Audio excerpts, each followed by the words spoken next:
So the first thing that we're going to talk about today is this Portland serial killer. Now, here's my question. How many people knew about this Portland serial killer? If you guys were aware of this Portland serial killer, give me a thumbs up. If you guys were not aware of the Portland serial killer, well, then give me a thumbs down. All right, because this has most definitely been going down. All right.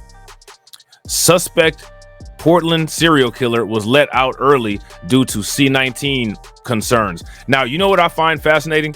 You guys remember when we talked about the AAPI crime issues? I repeatedly told people that homeless people and people with mental health issues were being released into the street early, and that was contributing to the blown up numbers of the AAPI hate crimes. You know what I'm saying? Oh, shout out to my man Torian Rain. Torian said Professor Black Truth's crime report was on this dude. Yo, you know what's crazy with Professor Black Truth's crime report, bro? I got the notification, right? Like I got the drop down notification on my phone. Then I went to watch the video because Professor Black Truth usually drops his videos right around the time when I go live. And it's not planned like that either. Like I just had, like, that's just when I'm able to go live. I rarely go live, not in the morning, only, on the weekends, late night. So, most of you guys who watch my content regularly, you guys know my live stream schedule. You know what I'm saying? But when I went to go watch the video, I hit the alert, the bell. I couldn't find it in my alert archive. Then when I went to Professor Black Truth's channel, because I went to his channel to try to find the video, the last video that he did was that one about Ron DeSantis. So I don't know if anybody else is having that problem, but if you guys follow Professor Black Truth, which I'm sure most of y'all do, he'd been saying that YouTube been messing with his channel, and they've messed with his channel before. It's been times when, he usually drop a video like right around the time when Tariq or Black Authority is live. And I've went and tried to watch the video and I couldn't watch it. It would say the video is like set to private or something, and it hasn't been. And then he'll put up a community post about it later. So he said that around this time, YouTube usually messes with his channel, and that's clearly happening. But shout out to Professor Black Truth because his channel is growing. He's at 128K subs, you know what I'm saying? And it's only going to get more because Professor Black Truth is one of the most on point people that does commentary. So shout out to Professor Black Truth, you know what I'm saying? Shout out to my man Carlton Way, and shout out to Roots Trackers by Yura. What's good with it, Roots Trackers? What's going on with you? All right, so suspect Portland serial killer was let out early due to C-19 concerns. So he was let out early due to these C-19 concerns, like a lot of people are, and then he went on to commit crimes. You know what I'm saying? Shout out to Lehman Lucas. How many people remember that quote unquote mass shooter in Sacramento? I think that happened last year. If you guys remember that, give me a thumbs up. If you guys don't remember that, give me a thumbs down. That guy was somebody who was a violent repeat offender who was let out early on reduced bond, if I'm not mistaken. All right. The reason why I bring that up is because I've said this for a long time. And what I feel is that when it comes to the inner city areas, when it comes to a lot of these areas for gentrification purposes, they weaponize the prison system and they allow high probability criminals to be released back into the street to quantitatively ease and overblow the crime stats, to take down the real estate value, to allow big corporations to come in with ease of gentrification. And I believe that the Democrats do that. And I believe that the Democrats do that in order to feed their Republican donors with the real estate companies. These people work hand in hand. Now, again, this is just a theory. I don't have any evidence of it, but hopefully by the time my channels build an archive of videos, I'll be able to say that definitively with the content that I put on each of my channels. You know what I'm saying? So let's check this out. Let's see what they're talking about here. All right. A career criminal being eyed in the grisly murder of 4 Oregon women in 2022 had his sentence cut short and was released a year earlier due to concerns over C-19 spreading behind bars. Now, here's my question. Why didn't they just update the prison to be able to make it accommodate C-19? Why would they let violent criminals back into the street? That's my question for you guys.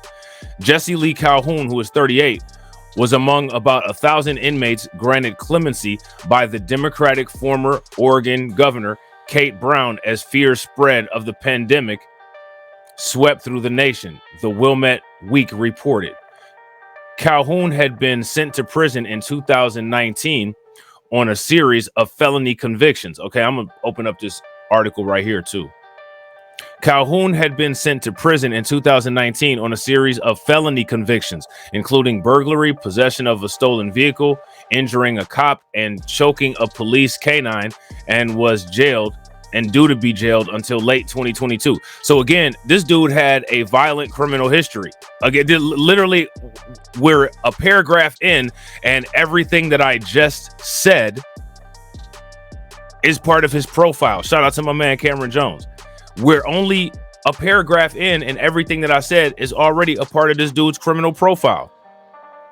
He had also gotten time shaved off his sentence for joining inmates in fighting wildfires in the state. This week, Calhoun was identified as a person of interest in the deaths of 4 women: Ashley Reel, who was 22, Bridget Webster, Kristen Smith, who were 22, and Charity Lynn Perry, who was 24, according to Wilmette Week's sources. Okay, so this is Bridget Webster right here. All 4 women died in suspicious circumstances in the Portland metro area, alongside 2 other cases, sparking initial concern of a serial killer in June. I think that the police are trying to make sure that they keep the public from being too freaked out about a serial killer. Either way, women are dying and the numbers are rising, Robin Speaks told News Nation. Her sister, Joanna, was found dead in a rural area with blunt force trauma to the head and neck, according to police. Her case was later declared a homicide. Now, let's just all take a moment. Can we all say it's a shame what's going on in Oregon? Can we take a moment and say that? Shout out to my man Edward Berry. Can we take a moment and say it's a shame what's going on in Oregon? Now, do you think that they'll talk about this in terms of quote unquote proximity crime or in terms of quote unquote race on race crime? No, this will be attributed to quote unquote a Democrat. Not because of the race of the people there, but when it comes to a majority black Democrat area, because this politician here was a Democrat who did policies consistent with Democrats, they'll say Democrat black area. So now my question is, why do they do that? And when they talk about this particular situation, why is this not classified as quote unquote white on white crime? If it's one thing that the Crimecast channel has done, the Crimecast channel has shown that white on white crime is definitely a thing. Would you guys agree? If you guys agree, give me a thumbs up. If you guys disagree, give me a thumbs down. So now, again, my question is, why are we not qualifying it as that? Why are we not classifying it as that? Why are we not talking about it in terms of that? Crime pathologies. That's the question. Let me know what you guys think. So now here's another one of the women, Kristen Smith. This one right here, her name is Ashley Reel. This is Charity Perry. All right there. And so now here it says, although authorities said that they have evidence against Calhoun, he remains a suspect at this point. No charges have been filed against anyone in connection with any of these 4 death investigations. The Multnomah County District Attorney's Office said in a joint news release with law enforcement agencies involved in the case. Investigators have interviewed multiple people in connection with these cases and have identified at least one person of interest that is linked to all 4 of these incidents. Calhoun is back behind bars on unrelated matters and being held at the Snake River Correctional Institution in Ontario after current new governor Tina Kotek revoked his early release and had him locked up.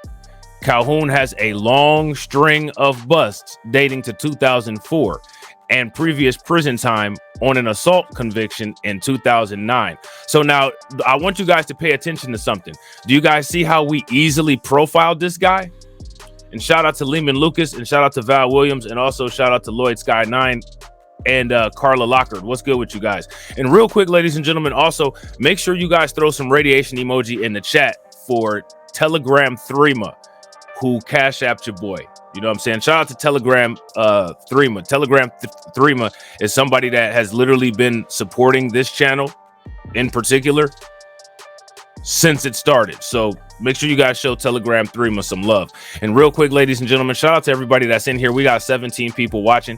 If everybody can hit that like button, we got 11 likes, and get us up over 20, that would be great. All right. So my question is, what's up with this guy? First and foremost, people like this allegedly don't exist, right? And second of all, it seems like this situation with him hasn't been really handled very well. He was released early from a prison sentence. You think that has any relation to the probability of him committing more violent crimes? What do you guys think? Law enforcement officials suspect a Multnomah County man released early from prison is a serial killer.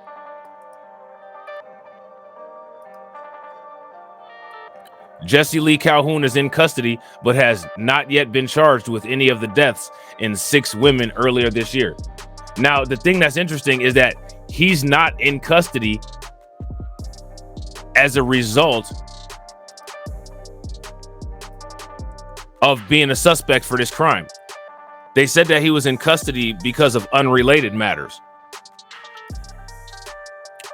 WW has learned that a Multnomah County man is a suspect in the killing of 4 of 6 women found dead earlier this year in the greater Portland metro area. Now, here's my question for you guys.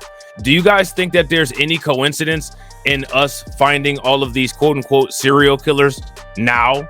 Because it's saying that these crimes dated back a long time ago. We have the Long Island serial killer, right, on the East Coast. And now we got this guy over here on the West Coast, right? And so now, you know, if this was the news, the mainstream media, what the mainstream media would do, they would ask the question, do we need to have a conversation about particular males and their likelihood of being serial killers? Do we need to have a difficult conversation? Do we need to have a difficult conversation about the truth? And talking about this kind of stuff is facts because it's based on statistics, and facts aren't racist. I mean, America needs to have a situation and sit down and talk about what's going on in rural areas in the suburbs.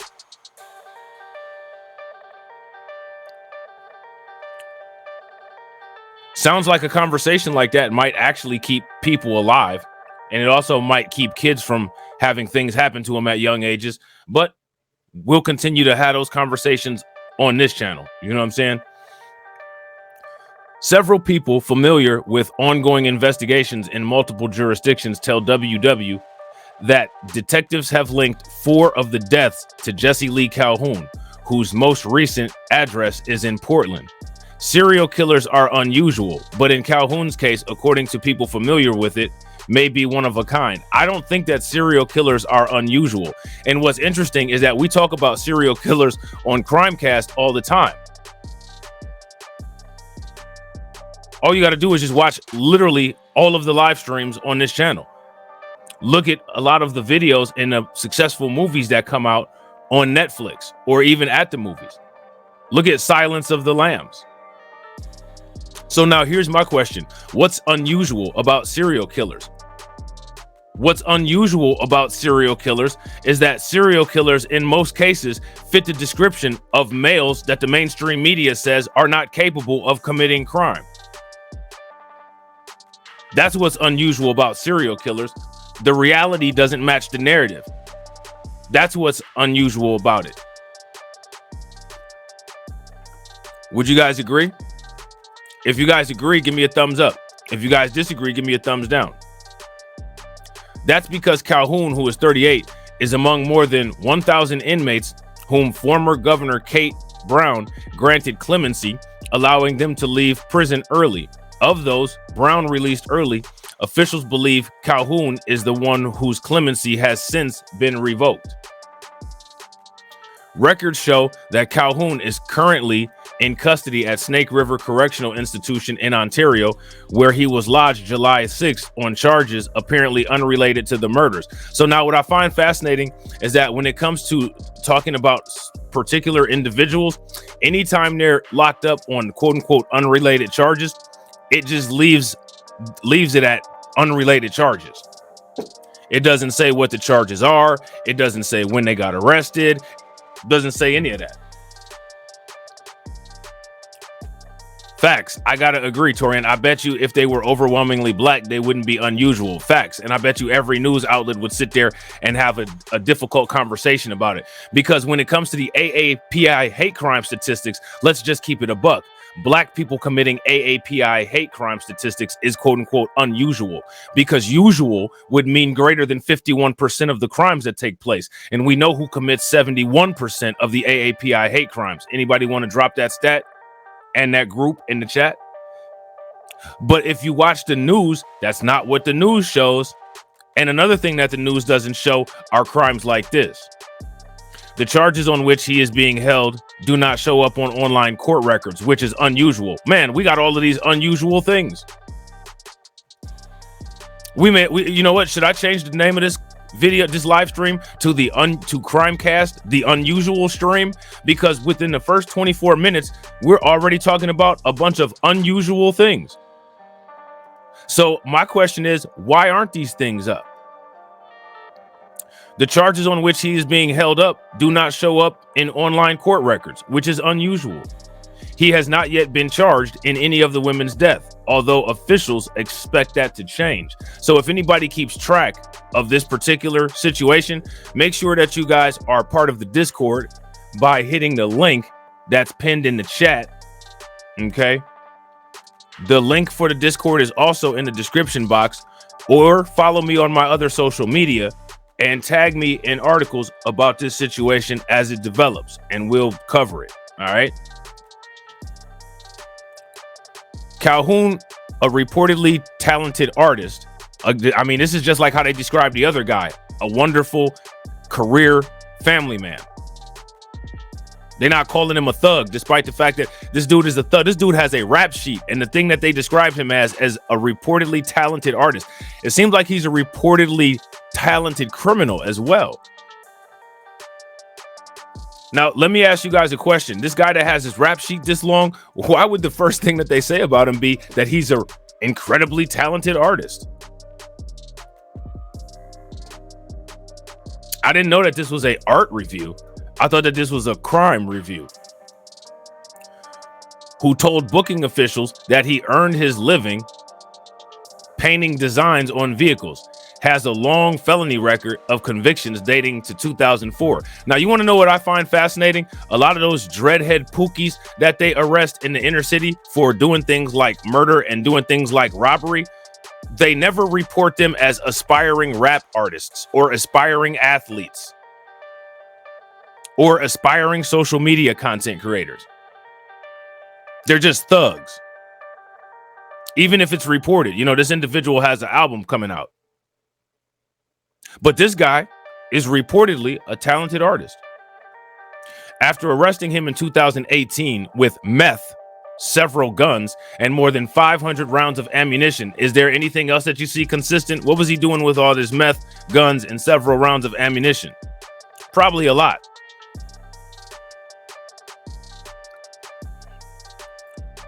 Carlton Way says they want us to have empathy for him. Let me ask you guys a question. Is there anybody in the comment section that has empathy for this guy? If you guys have empathy for this guy, give me a thumbs up. If you don't have any empathy for this guy, give me a laughing emoji in the comment section. The Multnomah County Sheriff's Office called him a prolific thief and career criminal. So, I mean, even the degree of his crimes are prolific. He's not just simply a thug. Well, on Crimecast, we'll call him what he is. This dude is a thug.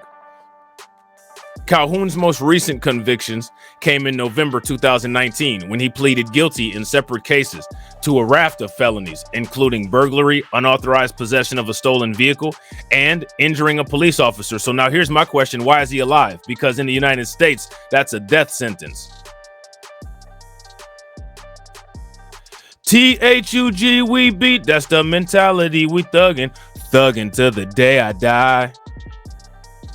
THUG, we beat. That's the mentality. We thuggin', thuggin' till the day I die.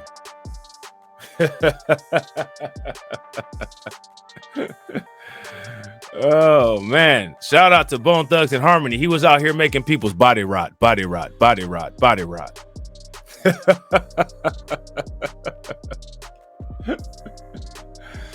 Oh man, it's the thuggish ruggish gnome.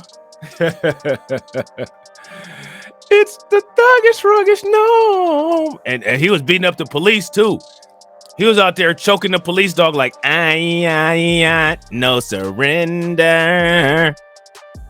My nigga, just handle your business. So can I get a witness? Oh man, finna get my meth and get me fucked up. Oh man, he was out here thugging till the day he died.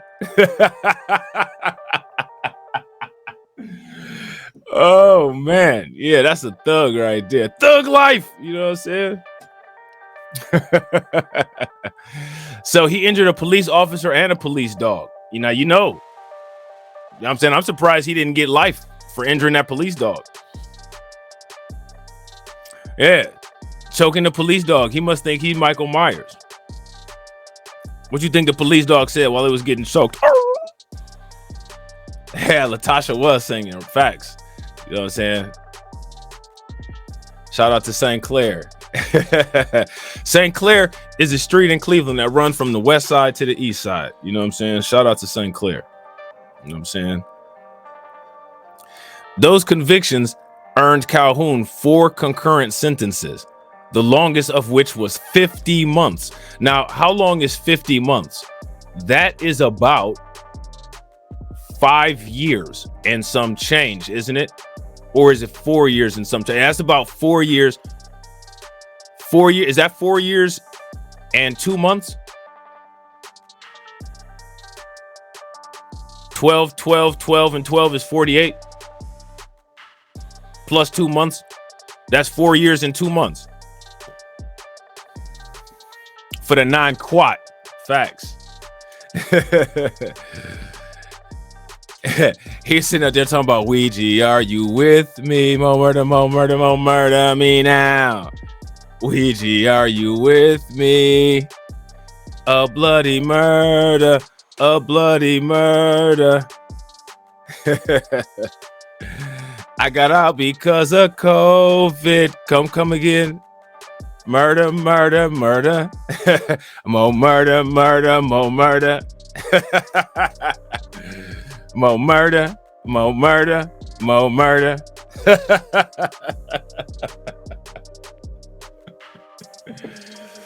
Oh man. Yeah, I'm about to listen to East 1999 on the way to where I gotta go now. I'm about to listen to East 1999. You know what I'm saying?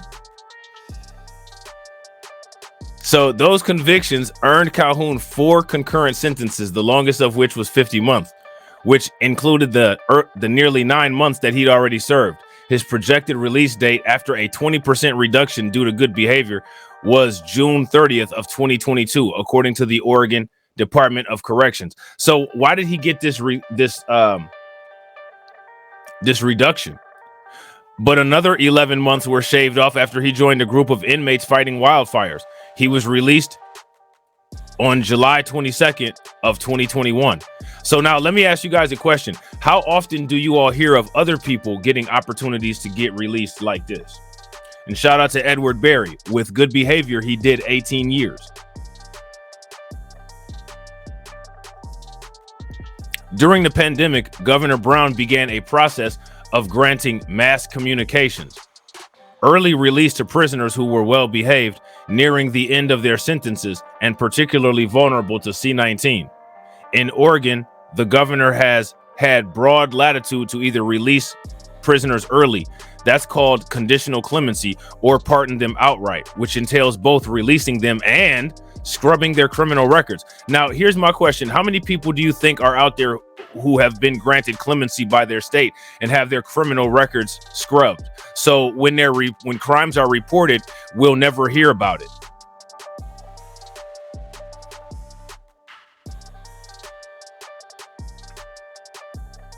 Bone Thugs and Harmony was ahead of their time. They were far ahead of their time. You could release any Bone Thugs and Harmony album, including Faces of Death, and it'll still sound dope today. How many people heard Faces of Death, the old school, the old Bone album, when they was Crisscross's age? I float when I go. I float mo. I float when I go and float mo. That, man, listen. Listen, if you ain't heard Bone Thugs and Harmony album Faces of Death, look it up. It's on YouTube. You know what I'm saying? Brown made wide use of the governor's clemency powers, far more than her predecessors. She shortened the sentences of 912 non-violent inmates at risk of contracting C-19. But now here's the problem. Let me ask you guys a question. Was this guy here a non-violent inmate? Now, here's the thing. He committed violent crimes, but I bet you that the court records show that he was a non-violent inmate.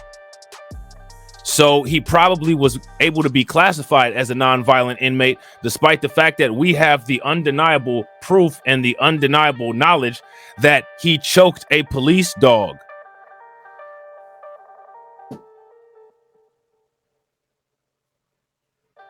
You know what I'm saying? And attacked a police officer. Now, again, what I'm trying to figure out is how this individual survived attacking a police officer. Remember, that's a death sentence. Or is it only a death sentence for certain people? Everybody that advocates for the death of somebody that resists arrest, they should also be asking the question why somebody else who resisted arrest is alive. Would you guys agree? If you guys agree with that, give me a thumbs up. If you guys disagree, give me a thumbs down. And real quick, ladies and gentlemen, shout out to everybody that's watching. We got 21 people watching and we got 20 likes. If everybody can bang on that like button and get us over 30, that would be great. So now she granted 130 pardons, cleared death row, and wiped away cannabis possession convictions for nearly 50,000 people. Now, everybody knows that the 94 crime bill was a bad idea, but my question is, did they do a sweeping action to remove nonviolent crime offenders that were swept up in the 94 crime bill? Have they done that?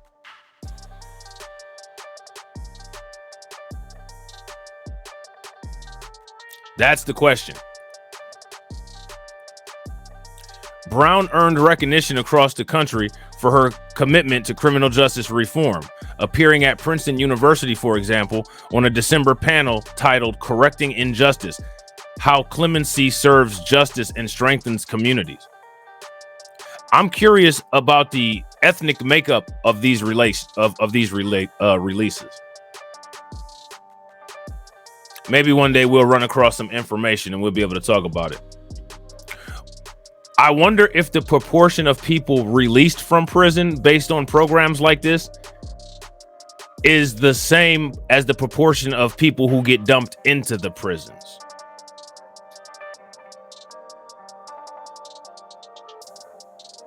And if there's a difference in that number, I wonder why that is. I think that that's something that we should pay close attention to. Because now what this person will do, this Democrat right here, this Democrat will advertise that she's done all of this criminal justice reform, and she'll target that message to black people. And then when you go back and look at what's going on, we know that the Pacific Northwest is one of the most racist areas in the United States. The state of Oregon has a past history of literally kicking all of the black people out.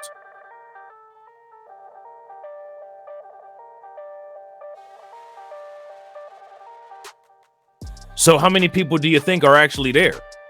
And who do you think's committing the crimes there?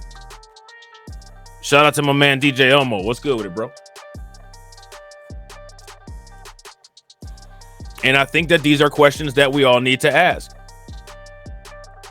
When the Labor Day fires in 2020 that would burn 700,000 acres exhausted firefighting resources, the Oregon Department of Corrections deployed some inmates to join fire lines. Records show that Calhoun was one of them. On March 5th of 2021, Brown issued a conditional communication for 41 of the inmate firefighters, knocking the last 12 months off their sentences. That sent Calhoun back to the streets of Multnomah County in July of 2021. Nearly 2 years later, on June 1st of 2023, the Oregonian reported the discovery of 6 bodies. Kristen Smith, found February 19th in Southeast Portland. Joanna Speaks, found April 11th in Ridgefield, Washington. Charity Perry, found April 24th in Ainsworth State Park, East Multnomah County. And an unidentified woman, also found April 24th in Lentz. Although the Portland Police Bureau said it did not suspect foul play, Bridget Webster found April 30th in Polk County, and Ashley Reel found May 7th in Clackamas County. Online sleuths ran with that information, raising questions about whether the 6 deaths were linked. On June 4th, the Portland Police Bureau issued a statement in response to widespread speculation, saying PPB has no reason to believe that these 6 cases are connected. Now, do you guys think that the reason that they have to believe that the 6 cases are connected is because they weren't looking at them in connection? Do you guys think that that could possibly be the reason?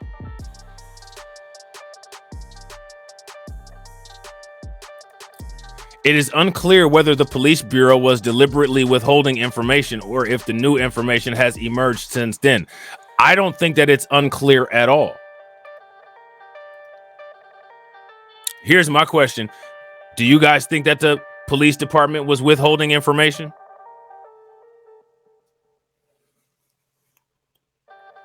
If you guys think that the police department was withholding information, give me a thumbs up. If you don't think that the police department was withholding information, then give me a thumbs down. On June 6th, however, the Oregonian reported that 3 of the victims shared similar circumstances and had frequented the same places in the months before their deaths, according to a source close to the investigations. That story did not say whether the police had a suspect. So now here's my question. If journalists are linking this stuff together, my question is, why hadn't the police linked it together? That's my question for you guys. In the wake of those deaths, the WW has learned officials contacted Governor Tina Kotek's office about Calhoun. As Brown's successor, Kotek has the authority to end any of the commutations, which are conditional. Kotek did so in Calhoun's case, leading to his arrest.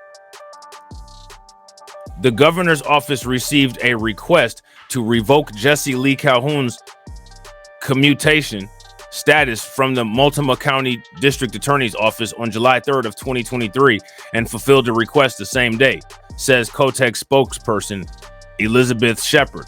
We do not have further comment as this is a pending investigation. On June 6th, officers from agencies that included the Multnomah and Clackamas County Sheriff's offices and the U.S. Marshal Service moved to arrest Calhoun on a parole violation. When officers contacted Calhoun, who records show is 6'4" and 266 pounds and has a history of resisting arrest, he plunged into the Wilmette River in Milwaukee and tried to escape. So now, again, my question is, why is this guy still alive? And how come nobody is advocating for his deletion after attempting to resist arrest? And he has a history of resisting arrest. Most black people don't have a history of resisting arrest because they don't survive resisting arrest. So they get to make this guy out like he's some type of MacGyver figure or something like that, some type of Superman, which he's not.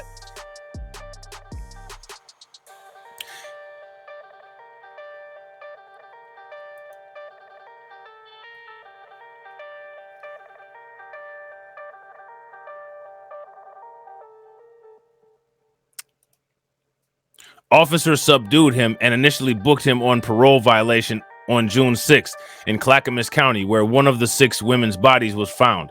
Transferred him to Multnomah County, where 3 women were found the next day, and then moved him to Snake River at a state prison near the Idaho border. The lawyer who most recently represented Calhoun says that he no longer does. It's unclear whether Calhoun has an attorney currently. Brown, who left office in January, reacted strongly to the news of Calhoun's arrest. I'm absolutely horrified for the victims, their families, and all those who have experienced loss, Brown said in a statement to WW. After WW requested comment from the Multnomah County District Attorney's Office on Monday morning, that office and the Portland Police Bureau jointly released a statement saying investigators had identified an unnamed person of interest, adding that there were links among the deaths of Kristen Smith, Charity Perry, Bridget Webster, and Ashley Reel.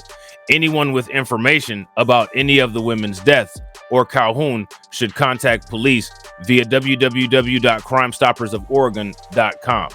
And you can also contact Crimecast by making sure that you hit that bell and following me on my other social media.